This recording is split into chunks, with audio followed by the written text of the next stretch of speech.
On en parle depuis des mois et plus encore ces derniers jours. Ce médicament, l'ivermectine, puissant antiparasitaire, est porté sur les réseaux sociaux par les antivax. Il serait le remède caché contre la Covid.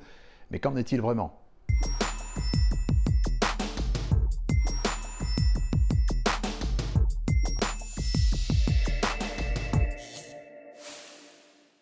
Et pour appuyer leur thèse, les antivax pointent par exemple du doigt la Martinique. Sur place, selon eux, l'ivermectine aurait soudainement disparu des pharmacies.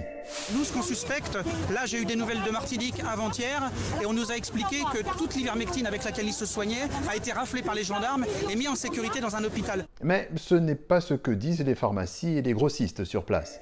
Et jusqu'à présent, l'ivermectine était utilisée en tant qu'antiparasitaire pour traiter des pathologies telles que la gale. Et effectivement, avec des rumeurs proclamant l'efficacité de ce médicament contre la Covid-19.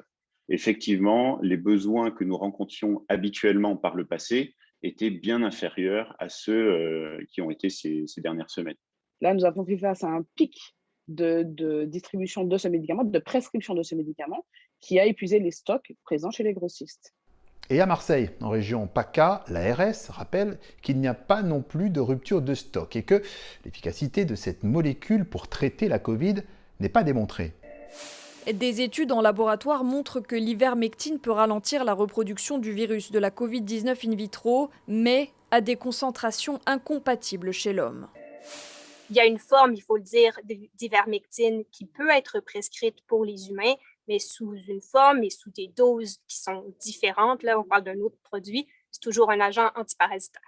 Les études ont été faites donc dans un laboratoire sur des cellules qui ne sont pas des cellules humaines et à une concentration 35 fois plus importante que la posologie pour laquelle on utilise l'ivermectine de façon classique. 35 fois plus importante avec des risques accrus chez les patients de complications au niveau du foie ou sur la peau. Car l'ivermectine, c'est d'abord un médicament vétérinaire. Et même si aux États-Unis, un juge de l'Ohio vient de contraindre un hôpital à donner de l'ivermectine à un patient qui le demandait, l'Agence fédérale du médicament reste claire. Vous n'êtes pas un cheval, vous n'êtes pas une vache. Et de conclure, franchement, soyons sérieux et soyez sérieux et cessez d'utiliser l'ivermectine.